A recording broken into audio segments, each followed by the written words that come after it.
This is the story of a man named Stanley. Stanley worked for a company in a big building where he was employee number 427. Employee number 427's job was simple.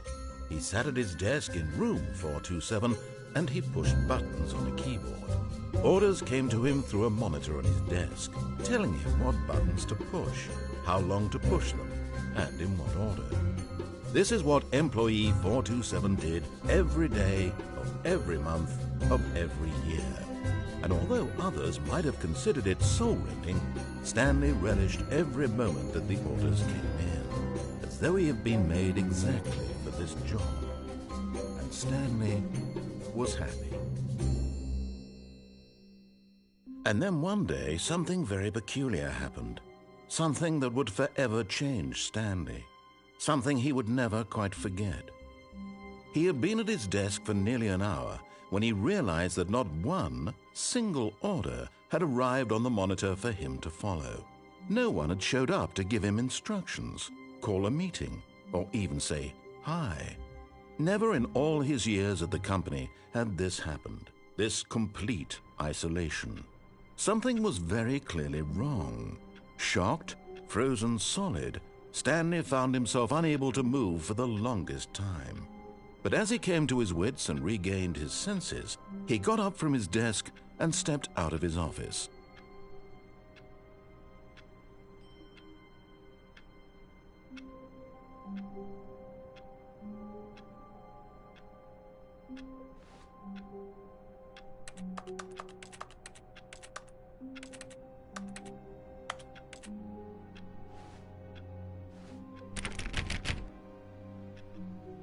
All of his co-workers were gone.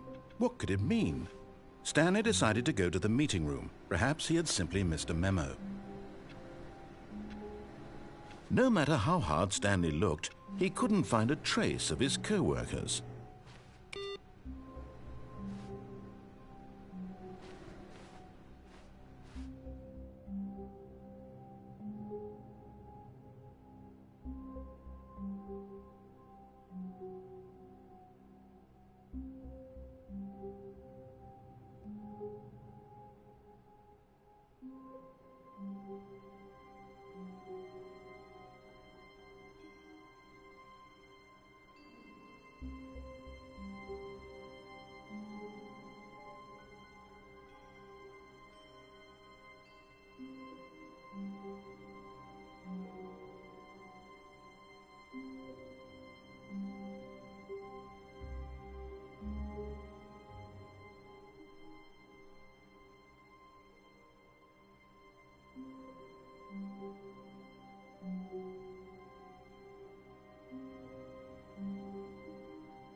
Stanley went around touching every little thing in the office, but it didn't make a single difference, nor did it advance the story in any way.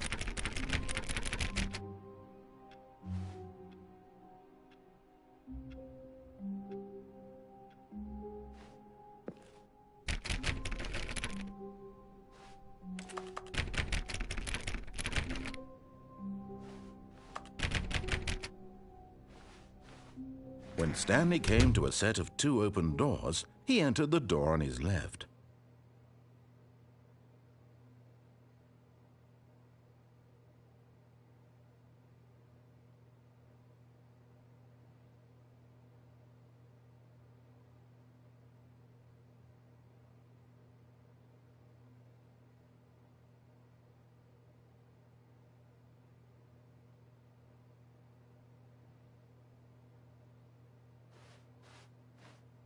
This was not the correct way to the meeting room, and Stanley knew it perfectly well. Perhaps he wanted to stop by the employee lounge first, just to admire it.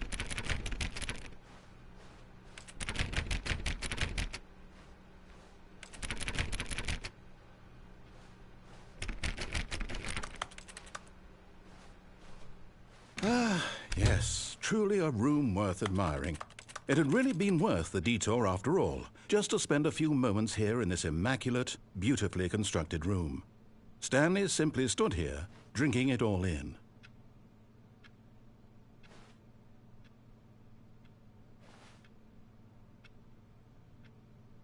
Yes, really, really worth it being here in the room. A room so utterly captivating that even though all your co-workers have mysteriously vanished, here you sit looking at these chairs and some paintings. Really worth it.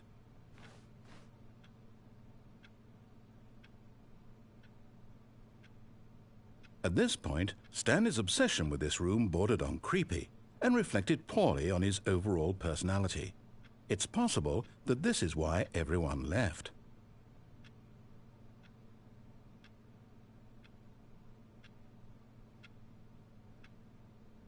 Stanley sat around waiting for more dialogue, but when a long time had passed and there was no more, he decided that the game was trying to send him a message.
But at last, he'd had enough of the amazing room and took the first open door on his left to get back to business.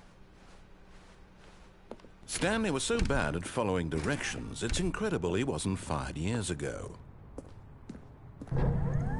Look, Stanley, I think perhaps we've gotten off on the wrong foot here. I'm not your enemy, really, I'm not. I realize that investing your trust in someone else can be difficult, but the fact is that the story has been about nothing but you all this time. There's someone you've been neglecting, Stanley. Someone you've forgotten about.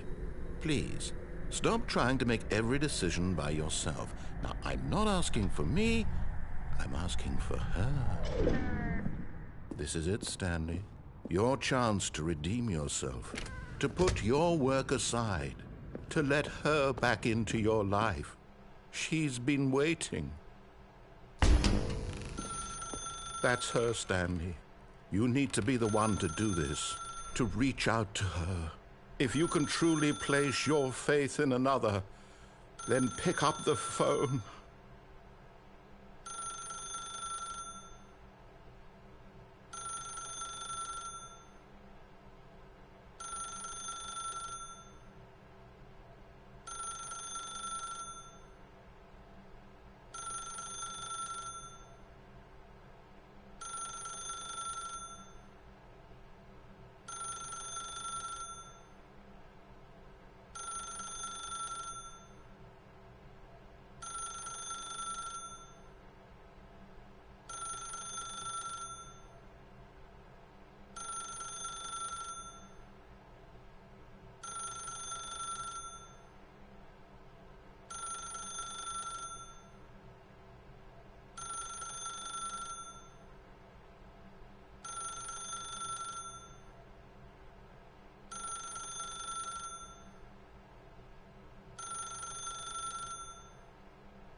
As Stanley picked up the phone, a white light engulfed him, filling him not just with radiance, but with hope.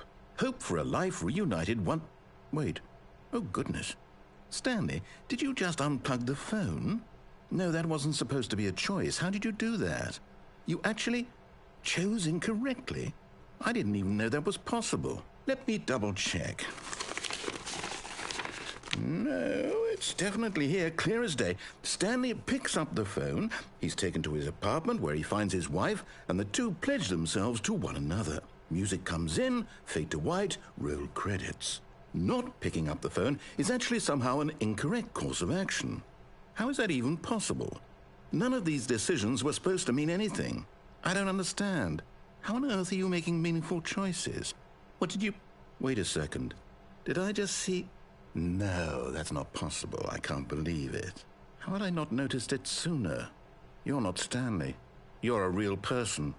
I can't believe I was so mistaken. This is why you've been able to make correct and incorrect choices. And to think I've been letting you run around in this game for so long. If you'd made any more wrong choices, you might have negated it entirely. It's as though you completely ignored even the most basic safety protocol for real-world decision-making. Or did you not grasp the severity of the situation? Well, I won't have that kind of risk on my watch. I'm going to stop the game for a moment so we can educate you properly on safe decision-making in the real world. Please observe this helpful instructional video. Choice. It's the best part of being a real person. But if used incorrectly, can also be the most dangerous. For example, in this scenario, a hypothetical real person named Rupert has a choice. He could invent a machine that eliminates food shortages across the world to make life better for all people. Or he could spend years of hard work forgetting how to read. Which choice would you make? Remember that unlike here, the real world makes sense, and at no time should you make a choice that does not conform to rational logic.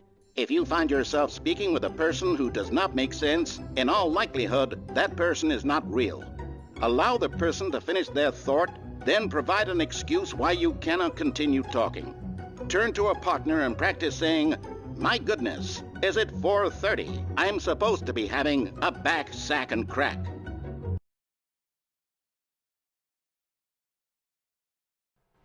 Excellent. Making choices on a regular basis is the best part to a healthy decision-making process. Most medical professionals recommend making at least 8 choices per day. Do you make more than 8? Less? And finally, if you begin to wonder if your choices are actually meaningful and whether you'll ever make a significant contribution to the world, just remember that in the vast infiniteness of space, your thoughts and problems are materially insignificant, and the feeling should subside. At this time, your instructor will guide you in an exercise to test and reinforce the material covered in this video. Welcome back. You may have noticed that this room has begun to deteriorate as a result of narrative contradiction. But not to worry. Now that you're properly informed on good decision-making, we're going to revisit a choice you made just a few minutes ago and see what the correct thing to do would have been. This way, please.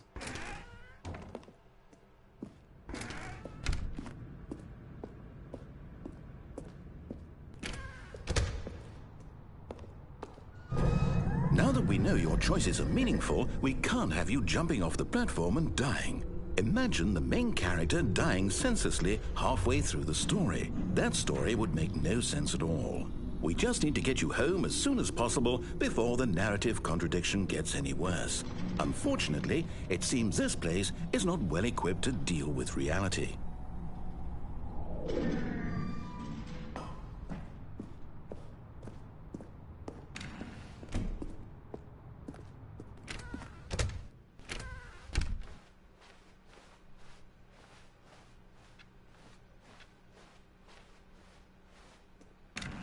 Almost there. You'll take the door on the left, back to the correct ending, the story will have resolution once again, and you'll be home free in the real world.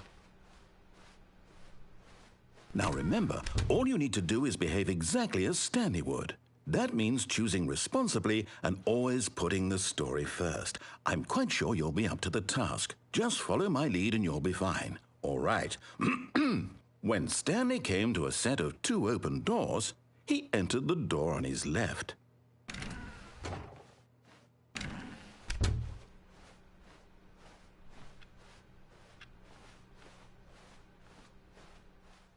Yet there was not a single person here either. Feeling a wave of disbelief, Stanley decided to go up to his boss's office, hoping he might find an answer there.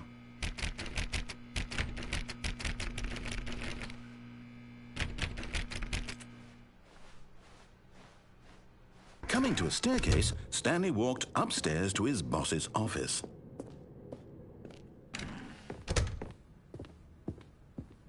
Stepping inside his manager's office, Stanley was once again stunned to discover not an indication of any human life. Shocked, unraveled, Stanley wondered in disbelief who orchestrated this, until he saw the door with a voice receiver next to it. Surely behind this door lay all the answers to his questions. And beyond all probability, he knew the passcode. He had seen it on his boss's computer just last week. Nightshark 115. Was this the code to open the door? Would it still work? There was only one way to find out.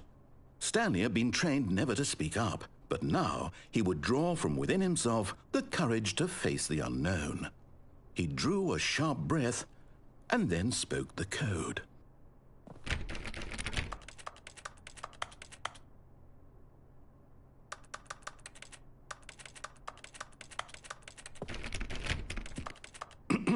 Stanley spoke the code. Nightshark 115. He spoke it into the receiver, right there on the wall.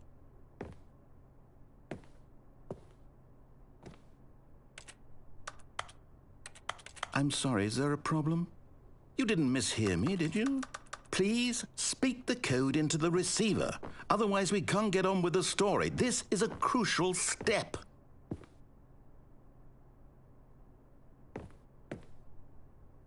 Okay, fine, you're not going to do it, but you know what? It's pretty humiliating to bring you this far, only for you to suddenly decide you have better things to do. I asked you for this one single thing, for your respect. The kind of respect Stanley shows for his choices. He knows what it means to take a story seriously. If you didn't want to see what I had to show you, then why did you come here? You had a choice, you know. You could have gone through the door on the right. You could have done whatever the hell you wanted over there. Why did you come this way? Speak. Say something to me. Explain yourself, you coward. You behave exactly as Stanley would. That means choosing responsibly and always putting the story first. I'm quite sure you'll be up to the task. Just follow my lead and you'll be fine. All right. When Stanley came to a set of two open doors, he entered the door on his left.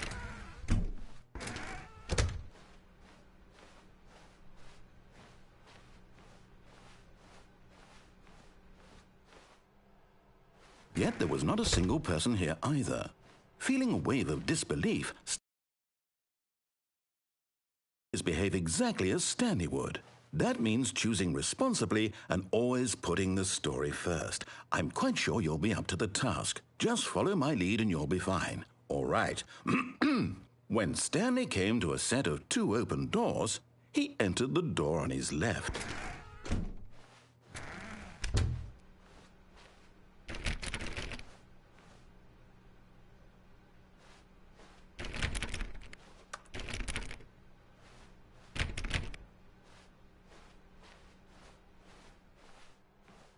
Yet there was not a single person here either. Feeling a wave of disbelief, behave exactly as Stanley would. That means choosing responsibly and always putting the story first. I'm quite sure you'll be up to the task. Just follow my lead and you'll be fine. All right. When Stanley came to a set of two open doors, he entered the door on his left.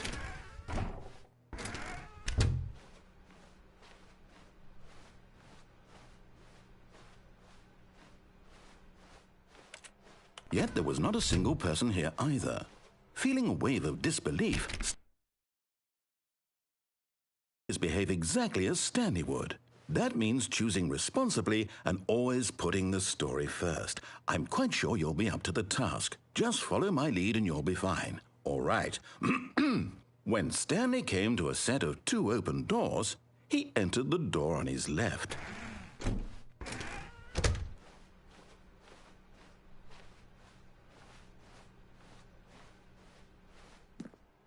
Yet there was not a single person here either. Feeling a wave of disbelief, behave exactly as Stanley would. That means choosing responsibly and always putting the story first. I'm quite sure you'll be up to the task. Just follow my lead and you'll be fine. All right. When Stanley came to a set of 2 open doors, he entered the door on his left. No! Why did you do that? Quickly, hurry back in the other direction. Perhaps we're not too late.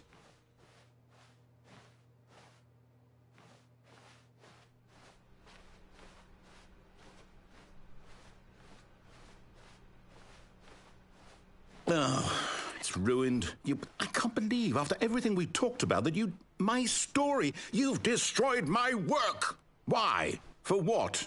What did you get out of that? What did you think was so special about seeing the game undone, left here like so much garbage? It's worthless now. And what am I supposed to do? Even if there were a way to continue, would it be worth it? To know that my story is now incorrect? How can I go back to that?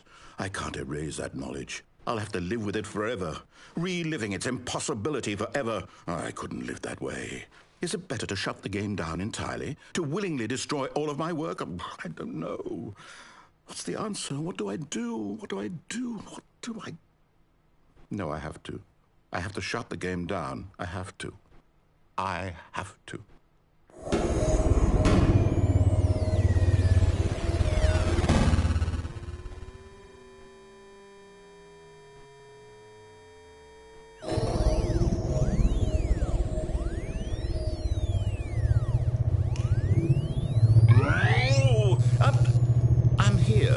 I'm still here in this pile of rubbish, with you, who thought you were so clever.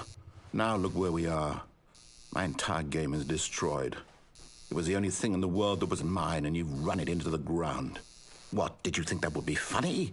You just had to see? Didn't I impress upon you how important it was to be like Stanley? He actually knows how to do what I tell him to. He understands that if I say to do something, there's a damn good reason for it.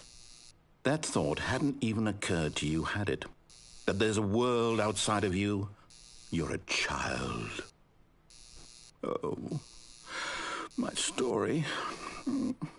If you'd just gone through the door on the left, you would have seen it. There was a whole underground facility. You would have destroyed it and been victorious. It would have been so perfect. I worked so hard on it. I tried so hard to make...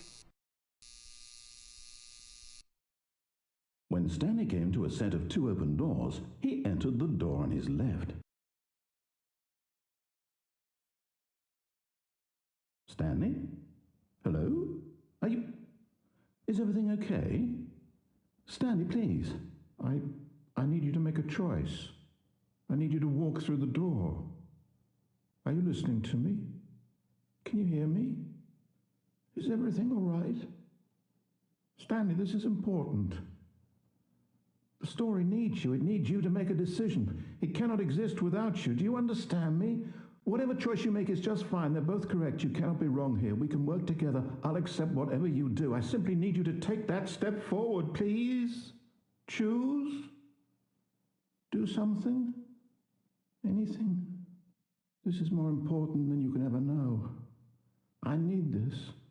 The story needs it. So, you hear me? Are you there? Are you listening to this? Stanley, are you there? Okay. It's okay, I can wait. You need time to decide. Time to make sure your choice is correct. That is the best choice. That's all right. I'll wait for you to decide what's the right thing to do. Take as much time as you need.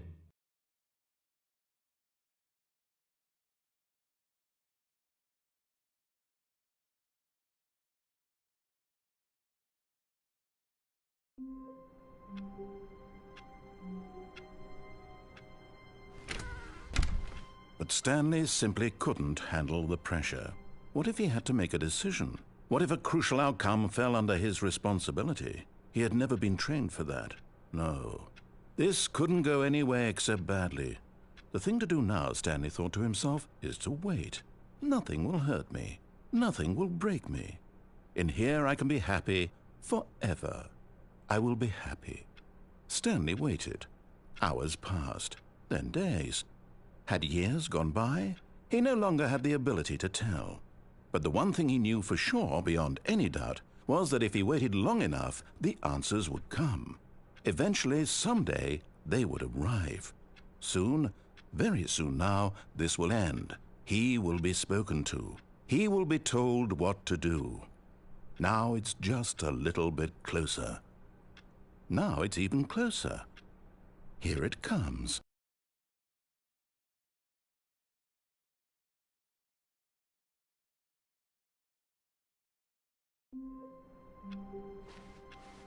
All of his co-workers were gone. What could it mean? Stanley decided to go to the meeting room. Perhaps he had simply missed a memo.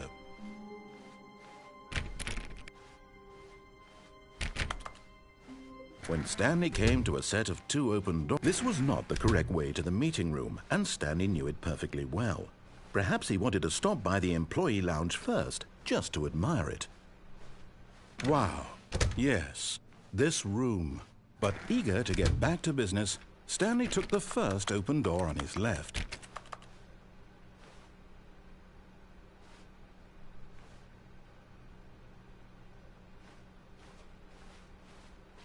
Stanley was so bad at following directions, it's incredible he wasn't fired years ago.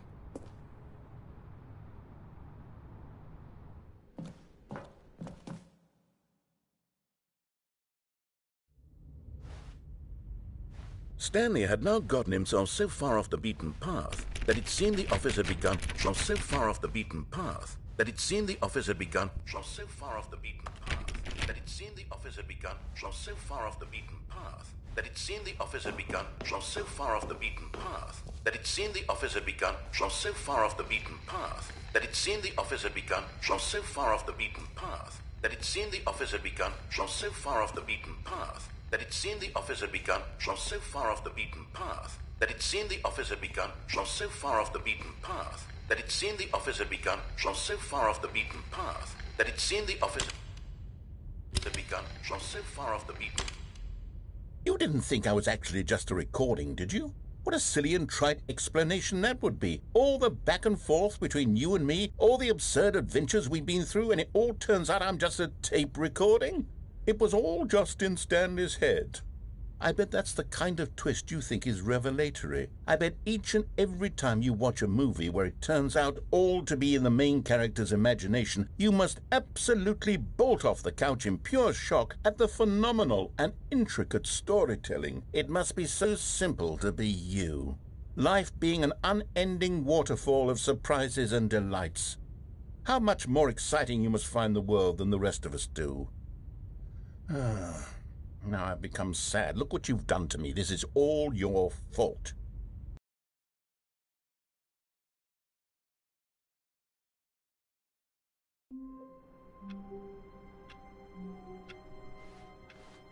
All of his co-workers were gone. What could it mean? Stanley decided to go to the meeting room. Perhaps he had simply missed a memo.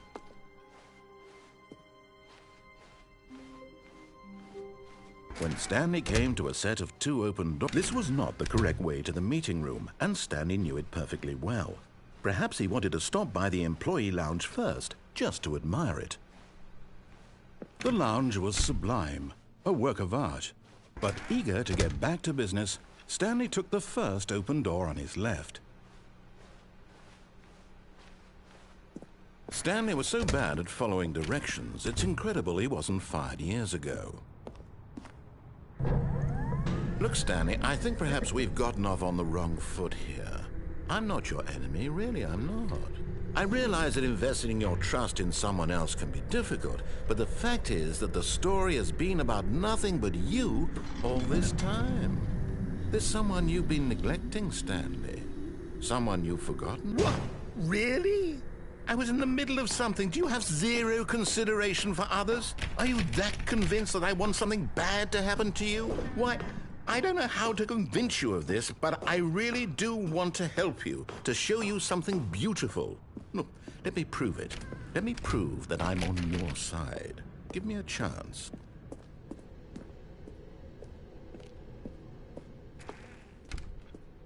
Now listen carefully, this is important. Stanley walked through the red door. Aha, perhaps you misunderstood. Stanley walked through the red door. I still don't think we're communicating properly. Oh, thank God you are willing to listen to me. Do you see that I really have wanted you to be happy all this time? The problem is all these choices. The two of us always trying to get somewhere that isn't here. Running and running and running, just the way you're doing right now. Don't you see that it's killing us, Stanley? I wanted to stop. We would both be so much happier if we just stopped. And I think I have a solution. Here, let me show you.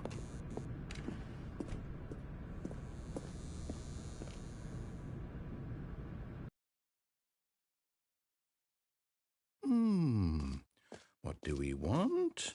What are we looking for? Here. Yes. Oh, it's beautiful, isn't it? If we just stay right here, right in this moment with this place, Stanley, I think I feel happy. I actually feel happy.